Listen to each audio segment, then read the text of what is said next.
दोस्तों, तो आज बात कर लेते हैं क्लास 9th के चैप्टर नंबर 7 की, जो कि है मोशन। अब मोशन हमारे सामने आता है तो पहला क्वेश्चन तो आता है कि मोशन होता क्या है। तो motion is the process in which object which is at rest position loses it's tendency and change into running state. यानी कि वो प्रोसेस जिसमें कि कोई भी मेरा जो ऑब्जेक्ट है वो रेस्ट पे है तो वो अपनी टेंडेंसी को लूज कर देता है एंड वो मूव करना स्टार्ट करके रनिंग स्टेट में आ जाता है। तो चैप्टर को देखते हुए चले तो हमारे पास आता है, in everyday life we see some objects at rest and others in motion. Birds fly, fish swim, blood flows through veins and arteries and cars move. Atoms, molecules, planet, stars and galaxies are all in motion. हम अपनी daily life में रोज़ाना बहुत सी चीज़ें देखते हैं जिसमें कुछ चीज़ें जो है वो हमारी रेस्ट पे होती है और कुछ चीज़ें जो है वो मोशन में होती है। जैसे कि बर्ड्स का उड़ना, फिश का स्विम करना, ब्लड का हमारी आर्टरीज वेन्स में फ्लो करना और कार्स का मूव करना, ये सारी की सारी चीज़ें जो है ये हमारी मोशन में है। वैसे ही एटम्स, मॉलिक्यूल, प्लैनेट, स्टार, ये गैलेक्सी, ये सारी की सारी चीज़ें जो हैं ये मोशन में होती हैं। We often perceive an object to be in motion when its position changes with time. However, there are situations where the motion is inferred through indirect evidences. कभी कभी कुछ कुछ चीज़ें ऐसी होती हैं जिसमें हमारा कोई रोल नहीं होता, फिर भी इनडायरेक्टली उन वो चीज़ें हमारी रेस्ट से मोशन में आ जाती है। जैसे कि we infer the motion of air by observing the movement of dust and the movement of leaves and branches of trees. जैसे कि तेज़ हवा के आते ही हमारी जो डस्ट है वो उड़ने लग जाती है, या तेज़ हवा के आते ही हमारी ब्रांचेस पे से, ट्रीज़ की ब्रांचेस पे से लीव्स का गिरना, ये हमारा इसमें कोई रोल नहीं है, बट ये सारी चीज़ें मोशन में आ जाती हैं। What causes phenomena of sunrise, sunset and changing of season? Is it due to the motion of earth?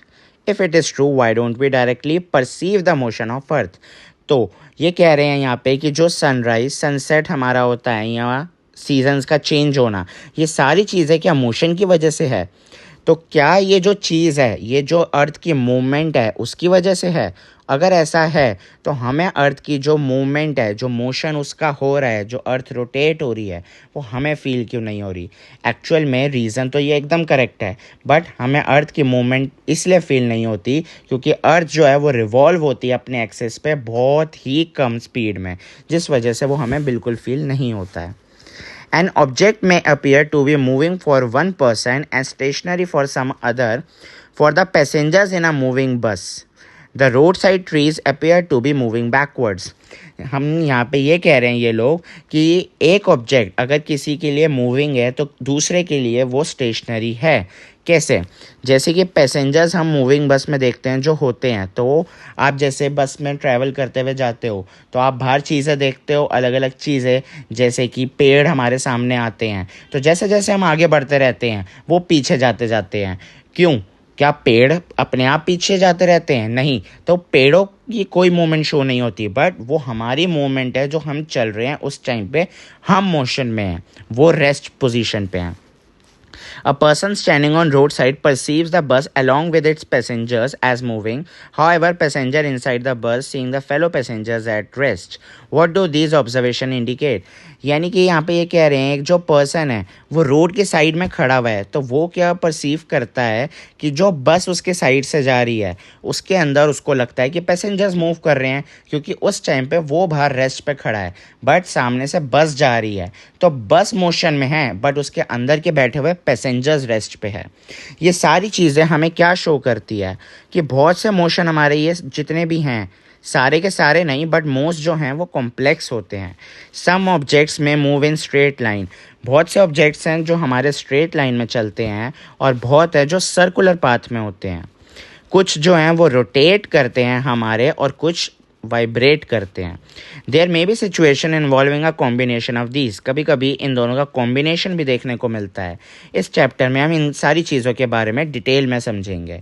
आगे पढ़ें तो अब हमारे पास आता है कि डिस्क्राइबिंग मोशन। अब मोशन हमारा है क्या? We describe the location of an object by specifying a reference point. एक रेफरेंस पॉइंट हम ले लेते हैं जिसके थ्रू हम सारी चीज़ों को, अलग अलग लोकेशन को क्लैरिफाई करते हैं कि वो है क्या। Let us understand this by an example. Let us assume that a school in a village is 2 kilometers north of railway station. हमारा एक स्कूल है विलेज में जो नॉर्थ साइड पे है, रेलवे स्टेशन के 2 किलोमीटर दूर है वो। We have specified we have specified the position of the school with respect to railway station। या हमने रेलवे स्टेशन से उसकी लोकेशन बता दी है वो कितना आगे है। इस एग्जांपल पे जो रेलवे स्टेशन है वो रेफरेंस पॉइंट है जो कि अपनी जगह रेस्ट पे है, उसके थ्रू हमने बाकी की पोजीशन एक्सप्लेन करी है। We could have chosen anywhere else, हम कोई और पोजीशन भी ले सकते थे। तो यहाँ पे पोजीशन ऑफ ऑब्जेक्ट जो है वो जो कि एक रेफरेंस पॉइंट लिया जाता है उसको नाम दिया गया है ओरिजिन।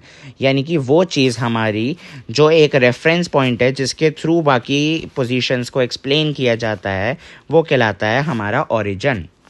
आगे बात करते हुए चलें तो नेक्स्ट पेज पे हमारा आता है motion along a straight line. अब simplest type of motion, 1 minute, the simplest type of motion is the motion along a straight line. ये सबसे सिंपल मोशन है।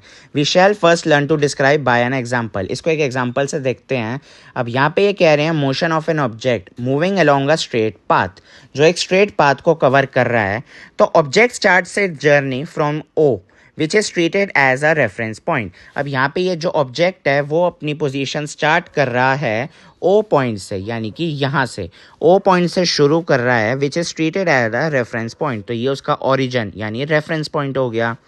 अब ए बी एंड सी जो है वो अलग अलग पोजीशन दिखा रहे हैं ऑब्जेक्ट की अलग अलग इंस्टेंट्स पे। सबसे पहले जो है हमारा ऑब्जेक्ट मूव कर रहा है सी एंड बी से और ए तक पहुंच रहा है। Then it moves back along the same path. सबसे पहले ये सी पे बी पे होता हुआ ए तक जा रहा है, फिर ये वापस घूम के आ रहा है, यानी कि then it moves back along the same path and reaches C through B. पहले ये ए से बी आया फिर बी से सी आया। तो जो total path length covered by an object is O A plus O C. Total length इसने जो कवर करी ये ओ से ए तक गया था, तो पहले ओ से ए तक की डिस्टेंस निकाल ली हमने ओ ए। उसके बाद ये ए से सी तक आया तो हमने ए सी निकाल लिया। ओ से ए तक का जाना हमारा डिस्टेंस हो गया 60 किलोमीटर। एंड जब ए से सी तक आया तो 60 माइनस 25 कर लेंगे जो कि हमारा आ जाता है 35। तो 60 प्लस 35 तो हमारी ओ से ए प्लस ए से सी टोटल डिस्टेंस हमारी हो गई 95। सो जो डिस्टेंस ऑब्जेक्ट ने ये कवर करी है वो है हमारी 95। To describe the distance we need to specify only numerical value and not the direction of motion. अब इस चीज़ को हमें बताने के लिए हमने यहाँ पे सिर्फ इसकी कोई डायरेक्शन नहीं बताई है, हमने एक न्यूमेरिकल वैल्यू बताई है। तो कुछ क्वांटिटीज़ हमारी ऐसी होती हैं जिनके अंदर सिर्फ न्यूमेरिकल वैल्यूज़ दिखाई जाती है। तो न्यूमेरिकल वैल्यू एक फिजिकल क्वांटिटी की जो है वो उसका मैग्नीट्यूड कहलाता है। For this example, can you find out the distance of final position C of the object from the initial point O? ये कह रहे हैं यहाँ पे कि क्या आप यहाँ पे ये बता सकते हो कि जो हमारा फाइनल पॉइंट C है उसकी कितनी डिस्टेंस होगी हमारी position C of the object from the initial O से C तक की हमारी डिस्टेंस कितनी होगी? तो सिंपल है यार, 0 से 25 हो गई किलोमीटर। आगे देखें तो difference will give you the numerical value of the displacement of the object from O to C through A।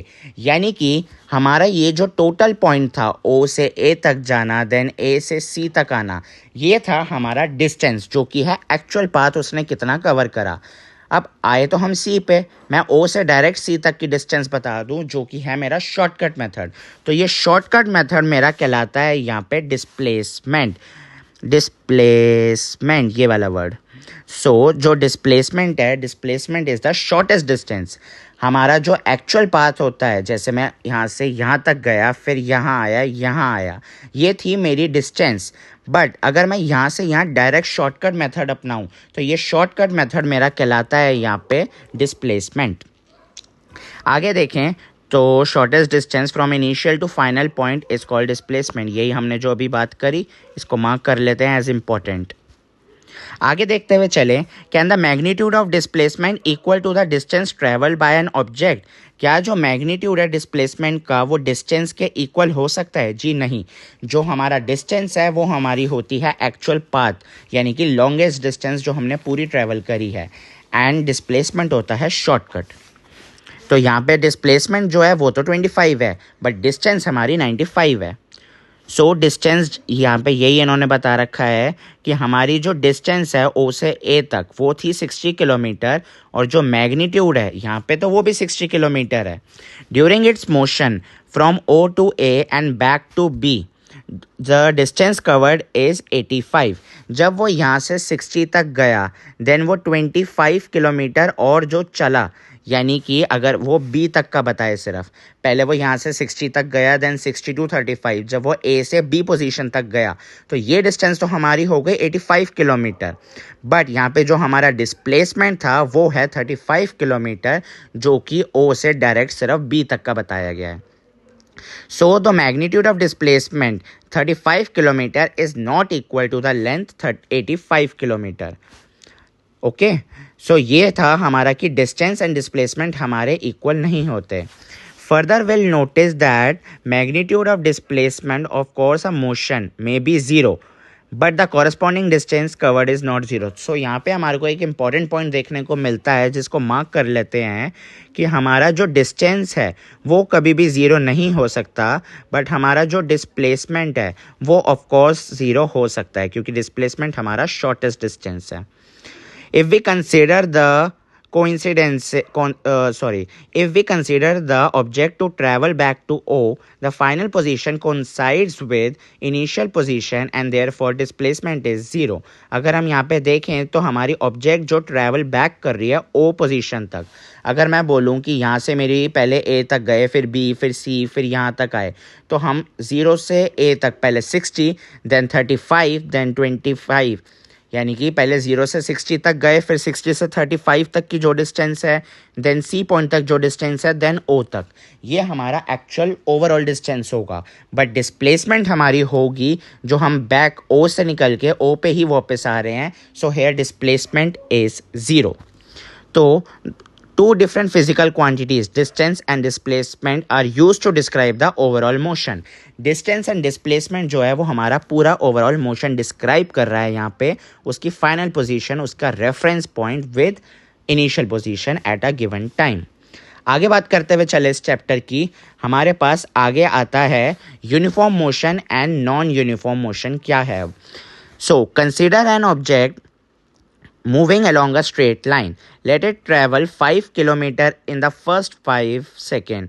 पहले 5 सेकेंड में हमारा जो ऑब्जेक्ट है वो 5 मीटर कवर कर रहा है, 5 metre more in the next second second बारी में वो 5 मीटर और कवर कर रहा है, फिर थर्ड में 5 और, फिर 5 फोर्थ में और। इस केस में हमारा जो ऑब्जेक्ट है वो 5 मीटर हर एक सेकेंड में कवर करता जा रहा है। As the object cover equal distance in equal interval of time, it is said to be in uniform motion. यानी कि जब भी हमारा जो भी ऑब्जेक्ट है अगर वो equal distance equal interval of time में कवर कर रहा है तो वो हमारा कहलाता है यहाँ पे यूनिफॉर्म मोशन। इक्वल टाइम में कवर कर रहा है तो वो है मेरा यूनिफॉर्म मोशन। तो इसी का उल्टा हमारा क्या हो जाएगा, नॉन यूनिफॉर्म मोशन, यानी कि जब हमारा एक पर्टिकुलर टाइम पीरियड में अनइक्वल डिस्टेंस कवर हो रही है, यानी कि पहले 5, अगर मैं बोलूं कि 1 घंटे में मैं 10 किलोमीटर कवर कर रहा हूं, फिर 2 घंटे में मैं 30 किलोमीटर कवर कर रहा हूं, 3 घंटे में मैंने 50 किलोमीटर कवर करे। सो यहाँ पे अगर हमारा इक्वल इंटरवल ऑफ टाइम तो है बट अनइक्वल डिस्टेंस कवर हो रही है तो ये कहलाता है मेरा नॉन यूनिफॉर्म मोशन। आगे पढ़ते हैं। The time interval in this motion is said to be small. In our day-to-day life, we come across motion where objects cover unequal distance and equal interval of time. हम जैसे देखते हैं, आप bike चलाते हो, आप स्कूटी चलाते हो, तो आपने थोड़ा डिस्टेंस कवर करा, वही हमने एग्जांपल लिया कि आपने 1 घंटे में 10 किलोमीटर कवर करा, बट बीच बीच में आपने ब्रेक मारी। अगर जहाँ आप ब्रेक मारते हो आपकी स्पीड कम हो रही है तो उस वजह से हमें टाइम ज़्यादा लग रहा है, सो वहाँ बात आ जाती है नॉन यूनिफॉर्म मोशन की।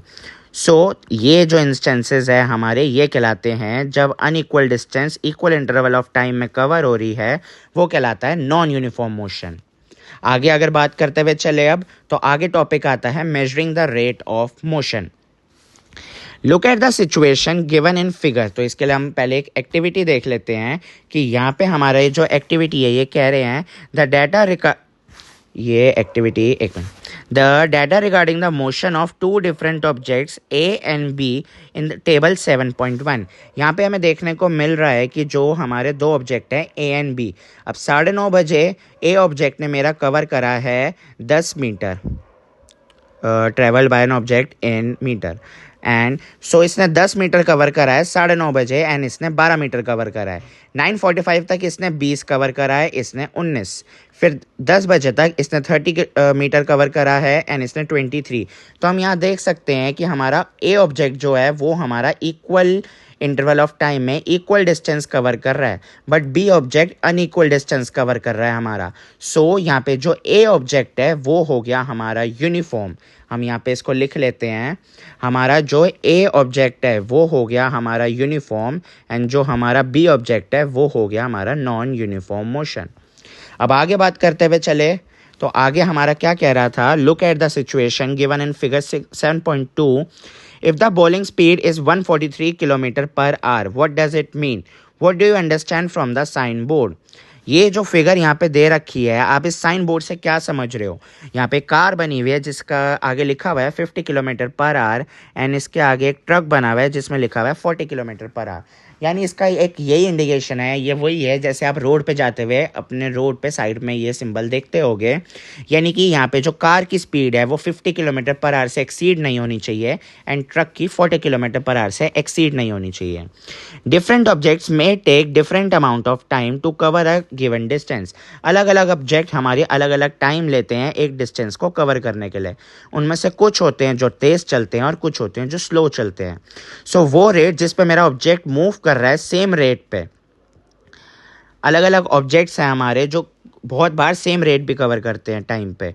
One of the ways of measuring the rate of motion of an object is to find out the distance travel by the object. इनसे हम इनकी डिस्टेंस भी पता लगाते हैं, यानी कि कभी कभी हमारे को मोशन का पता लगाने के लिए हम ये देखते हैं कि वो कितना डिस्टेंस कवर कर रहा है कितने टाइम में। सो इस क्वांटिटी को बोला जाता है स्पीड, यानी कि कितने टाइम में हम कितनी डिस्टेंस कवर कर रहे हैं वो कहलाता है मेरा स्पीड।